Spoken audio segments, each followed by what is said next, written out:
Hey, all, happy to be with you today. It is actually Father's Day when I'm recording. So, happy Father's Day to all the dads out there. And I'll include myself if you happen to be listening or watching on this exact day. So, Shane, so last time we just do a quick recap, we had the stumps. And if you recall that, Shane and Joe, man, they went at that stump. They got out all the roots, they uprooted the whole thing. Awesome. Awesome.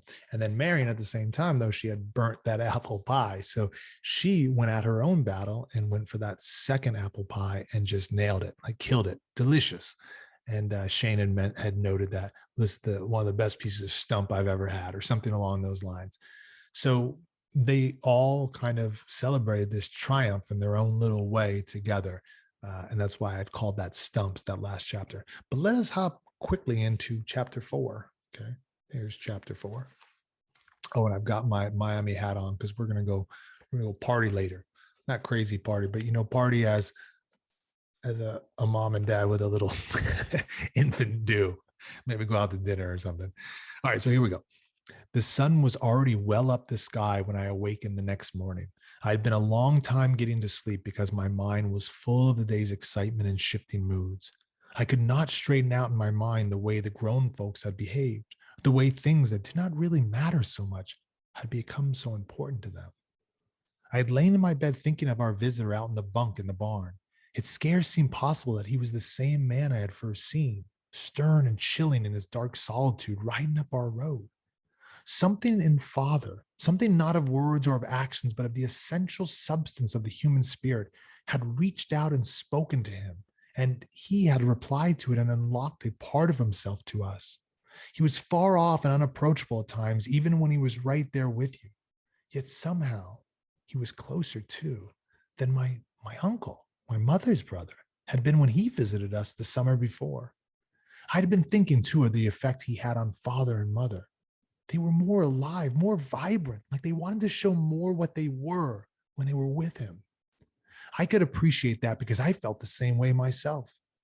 But it puzzled me that a man so deep and vital in his own being, so ready to respond to father, should be riding a lone trail out of a closed and guarded past.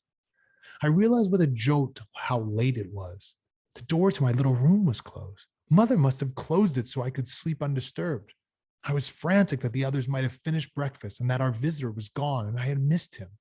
I pulled on my clothes, not even bothering with buttons, and ran to the door. They were still at the table. Father was fussing with his pipe. Mother and Shane were working on a last round of coffee. All three of them were subdued and quiet. They stared at me as I burst out of my room. My heavens, said Mother. You came in here like something was after you. What's the matter? I just thought, I blurted out, nodding at our visitor, that maybe he had ridden off and forgotten about me. Shane shook his head slightly, looking straight at me. I wouldn't forget you, Bob. He pulled himself up a little in his chair. He turned to Mother and his voice took on a bantering tone.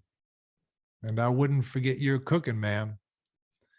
If you begin having a special lot of people passing by at mealtimes, that'll be because a grateful man has been boasting of your flannel cakes all along the road.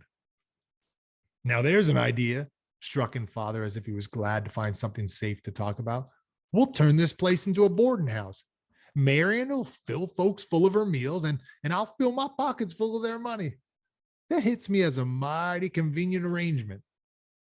Mother sniffed at him, but she was pleased at their talk, and she was smiling as they kept on playing with the idea while she stirred me up my breakfast. She came right back at them, threatening to take Father at his word and make him spend all his time peeling potatoes and washing dishes. They were enjoying themselves, even though I could feel a bit of constraint behind the easy joshing, kind of playing back and forth. It was remarkable, too, how natural it was to have this Shane sitting there and joining in almost like he was a member of the family. There was none of the awkwardness some visitors always brought with them. You did feel you ought to be on your good behavior with them, a mite extra careful about your manners and your speech, but not stiffly so, just quiet and friendly about it. He stood up at last, and I knew he was going to ride away from us, and I wanted desperately to stop him. Father did it for me. You certainly are a man for being in a hurry. Sit down, Shane. I've got a question to ask you. The father was suddenly very serious.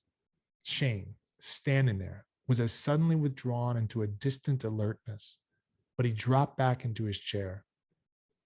Father looked directly at him. Are you running away from anything? Shane stared at the plate in front of him for a long moment. It seemed to me that a shade of sadness passed over him. Then he raised his eyes and looked directly at Father. No, I'm not running away from anything. Not in the way you mean. Good. Father stooped forward and stabbed at the table with a forefinger for emphasis. Look, Shane, I'm not a rancher. Now, you've seen my place. You know that. I'm a farmer, something of a stockman, maybe, but really a farmer. That's what I decided to be when I quit punching cattle for another man's money. That's what I want to be, and I am proud of it. I've made a fair start. This outfit isn't as big as I hope to have it someday, but there's more work here already than one man can handle if it's to be done right. The young fellow I had ran out on me after he tangled with a couple of Fletcher's boys in town one day. Father was talking fast, and he paused to draw breath. Shane had been watching him intently. He moved his head to look out the window over the valley to the mountains marching along the horizon. It's always the same, he murmured. He was sort of talking to himself. The old ways die hard. He looked at Mother and then at me, and as his eyes came back to Father, he seemed to have decided something that had been troubling him. So, Fletcher's crowding you, he said gently. Father snorted. I don't crowd easy, but I've got a job to do here, and it's too big for one man, even for me. And none of the strays that drift up this way are worth a darn. Yes, Shane said. His eyes were crinkling again, and he was one of us again and waiting. Will you stick here a while and help me get things in shape for the winter? Shane rose to his feet. He loomed up taller across the table than I thought him. I never figured to be a farmer, Start. I would have laughed at the notion a few days ago.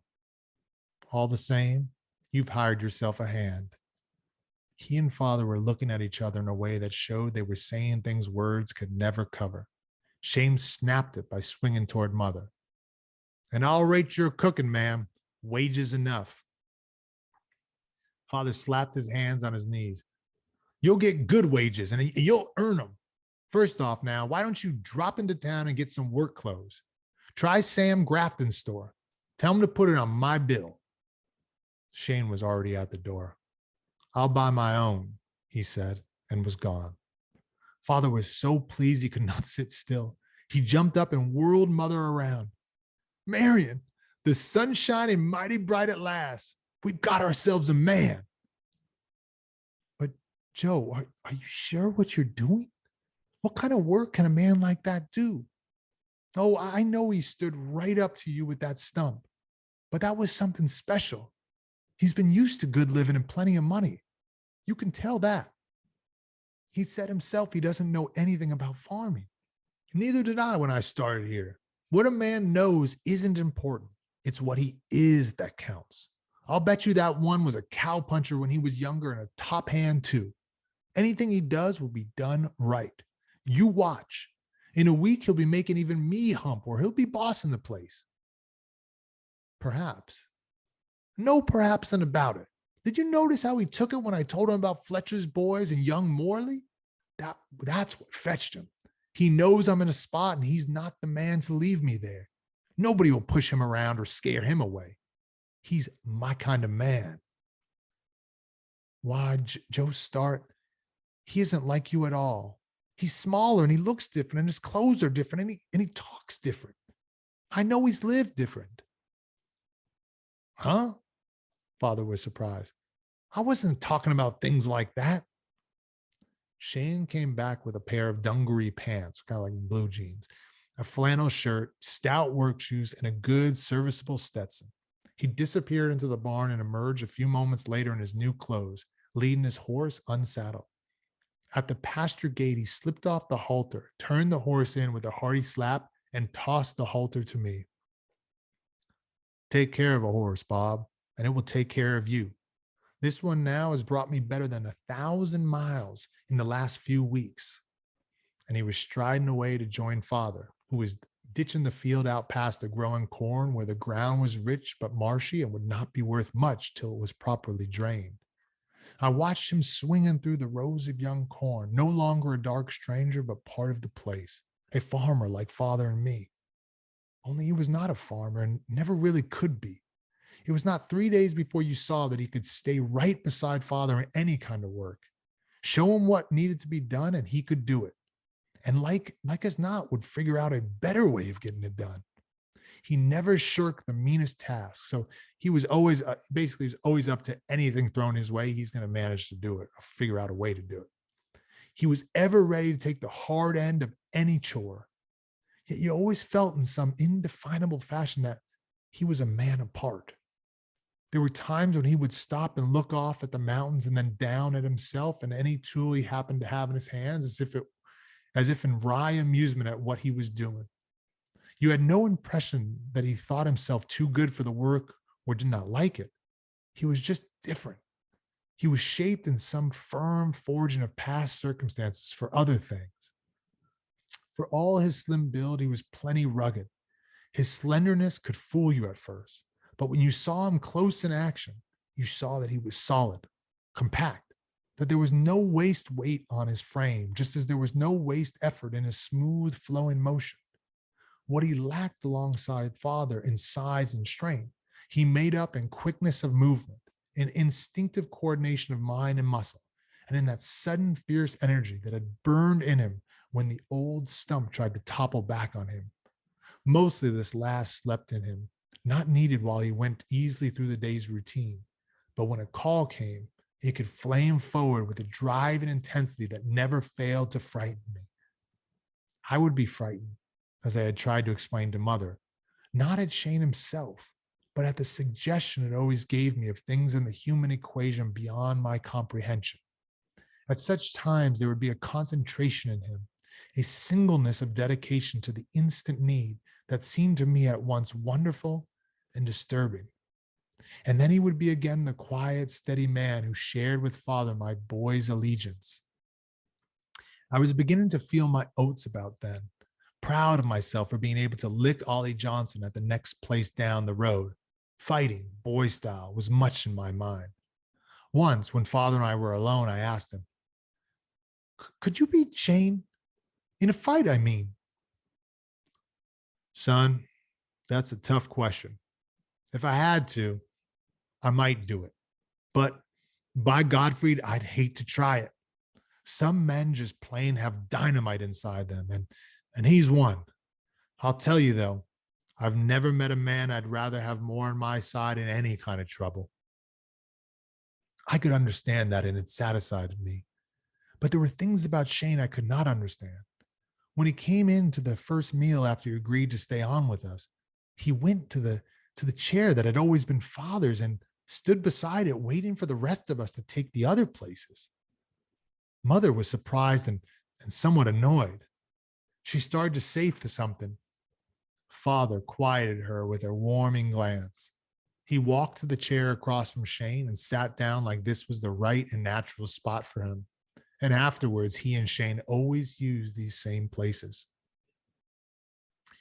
I want you to just imagine this for a moment. You're at your dinner table, and now this man who, your dad and mom have basically invited in, and he comes to dinner that first night and stands and takes your dad's place at the dinner table. That's pretty intense. So just that feeling, I don't know if you got that, but when I'm reading this, I'm like, dang, that's pretty intense. I could not see any reason for the shift until the first time one of our homestead neighbors knocked on the door while we were eating and came straight on in, as most of them usually did. Then I suddenly realized that Shane was sitting opposite the door, where he could directly confront anyone coming through it. I could see that was the way he wanted it to be, but I could not understand why he wanted it that way. In the evenings after supper, when he was talking lazily with us, he would never sit by a window. Out on the porch, he would always face the road. He liked to have a wall behind him and not just to lean against. No matter where he was, away from the table, before sitting down, he would swing his chair into position, back to the nearest wall, not making any show, simply putting it there and bending into it in one easy motion. He did not even seem to be aware that this was unusual. It was part of his fixed alertness. He always wanted to know everything happening around him. So I once somewhat learned about this in a class, like a defense class, particularly actually with weapons. So if you're in a restaurant and you go in, and you're not paying much attention, you just go in and sit anywhere. You might not know what's going on behind you. So something could break out, and it could be dangerous to you or the people you're with, and you have no clue. So Shane, there's always a wall behind him. There's nothing going on behind him. Everything's going to be in his vision here. So he can see anything that's coming. He's ready for it. So this guy seems like a well-prepared man. This alertness could be noted too in the watch he kept without appearing to make any special effort on every approach to our place. He knew first when anyone was moving along the road, and he would stop whatever he was doing to study carefully any passing rider. We often had company in the evenings, for the other homesteaders regarded father as their leader and would drop in to discuss their affairs with him. They were interesting men in their own fashions, of various assortment, but Shane was not anxious to meet people. He would share little in their talk. With us, he spoke freely enough. We were, in some subtle way, his folks. Though we had taken him in, you had the feeling that he had adopted us. But with others, he was reserved, courteous and soft-spoken, yet withdrawn beyond a line of his own making. These things puzzled me, and not me alone. The people in town and those who rode or drove in pretty regularly were all curious about him. It was a wonder how quickly everyone in the valley, and even on the ranches out in the open country, knew that he was working with father. They were not sure they liked having him in their neighborhood. Ledyard had told some tall tale about what happened at our place that made them stare sharply at Shane whenever they had a chance. Remember, Ledyard was that traveling salesman that came by. But they must have had their own measure of Ledyard, for they did not take his story too straight. They just could not really make up their minds about Shane, and it seemed to worry them. More than once, when I was with Ollie Johnson on the way to our favorite fishing hole the other side of town, I heard men arguing about him in front of Mr. Grafton's store. He's like one of these here slow-burning fuses, I heard an old mule skinner say one day. Quiet, no sputtering. So quiet you forget it's burning.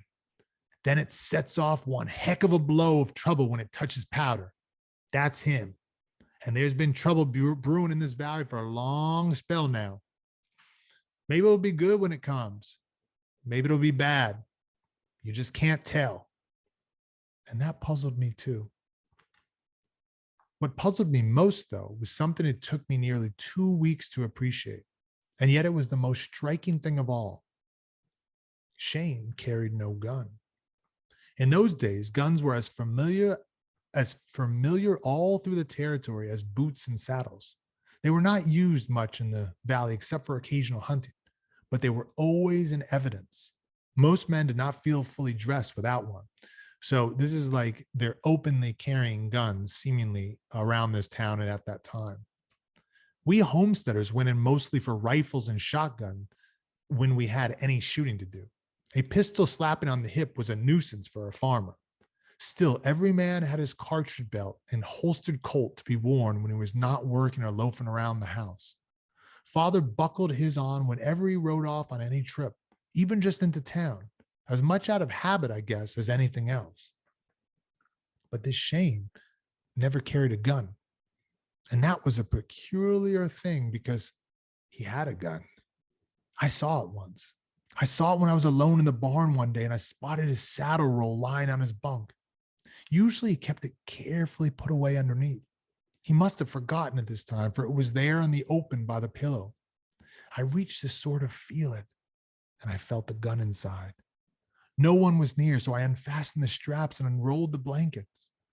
There it was, the most beautiful looking weapon I ever saw. Beautiful and deadly looking. The holster and filled cartridge belt were of the same soft black leather as the boots tucked under the bunk, tooled in the same intricate design. I knew enough to know that the gun was a single action Colt, the same model as the regular army issue that was the favorite of all men in those days, and the old timers used to say was the finest pistol ever made. This was the same model, but this was no army gun. It was black, almost blue black, with the darkness not in any enamel, but in the metal itself. The grip was clear on the outer curve, shaped to the fingers on the inner curve, and two ivory plates were set into it with exquisite skill, one on each side. The smooth invitation of attempted your grasp. I took hold and pulled the gun out of the holster. It came so easily that I could hardly believe it was there in my hand. Heavy like father's, it was somehow much easier to handle. You held it up to aiming level and it seemed to balance itself in your hand. It was clean and polished and oiled. The empty cylinder, when I released the catch and flicked it, spun swiftly and noiselessly. I was surprised to see that the front sight was gone, the barrel smooth right down to the end, and that the hammer had been filed to a sharp point.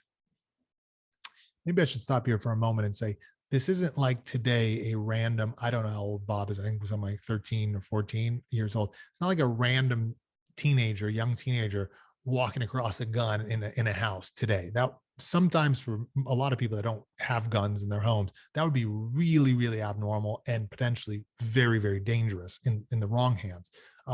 Clearly, Bob has been around guns. He's familiar with them. He's talking about the different parts of a gun. So I just want to add that as context. I know if I was sitting here talking in front of you guys, if you're teenagers, we're sitting in a circle reading this book, today's normal teenagers, at least where I was teaching in Orange County, California, where you can't even carry guns unless you have a permit. And it's very hard to get a permit in California to carry a gun. It's not normal for a teenager to walk across a gun in a home, clearly. So let me just make the distinction here. This Bob would be fully aware of guns and what they do and probably how to shoot them as well. I shouldn't say probably, that almost certainly know how to shoot them as well, but we'll see. I'm not certain myself. We'll see. Why should a man do that to a gun? Oh, because he said, and the hammer had been filed to a sharp point. Why should a man do that to a gun? Why should a man with a gun like that refuse to wear it and show it off? And then, staring at that dark and deadly efficiency, I was again suddenly chilled. And I quickly put everything back exactly as before and hurried out into the sun. The first chance I tried to tell father about it. "Oh, father," I said, all excited, "do you know what Shane has rolled up in his blankets?"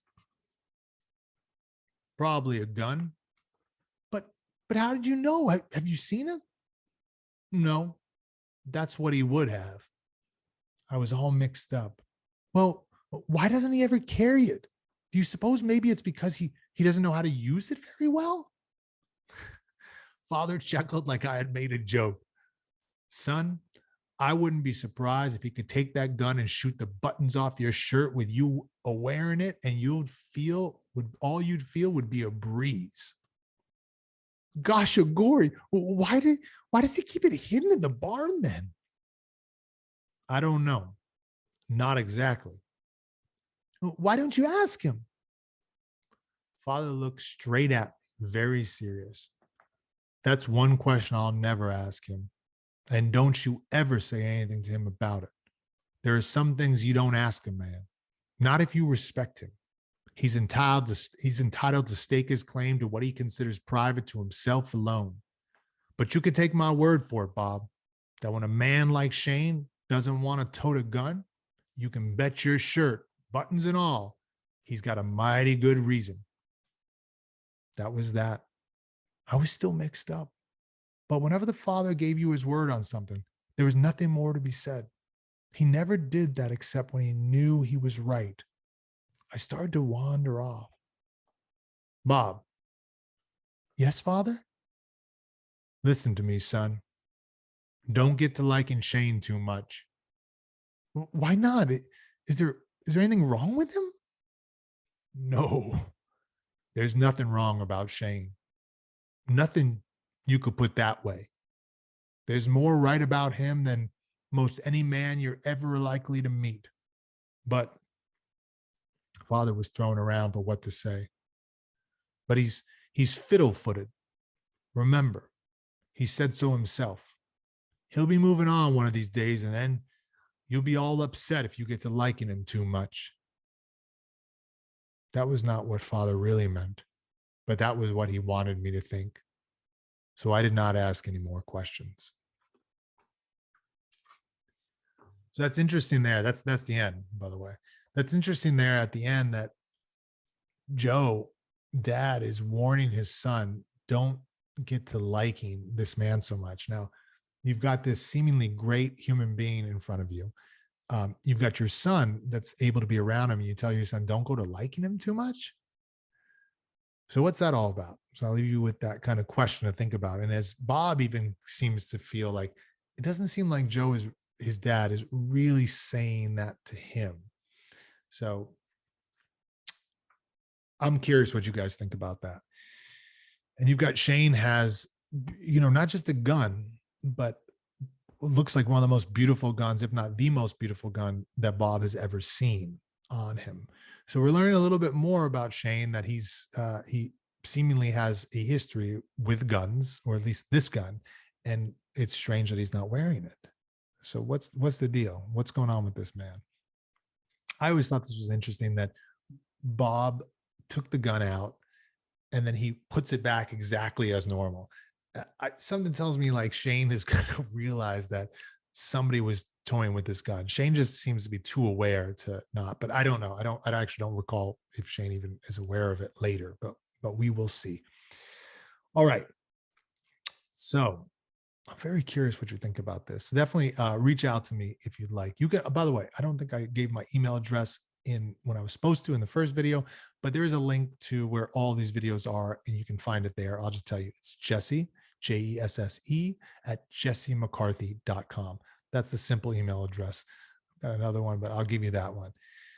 Okay, so face. Let's see, face. Okay, you know what I want you to do? This is kind of difficult for me. That's why kind of I want to do it. Do Joe when he's telling Bob, don't get to liking this Shane too much. Okay, I want to see your face when you're saying that. You are Joe telling Bob that. Okay.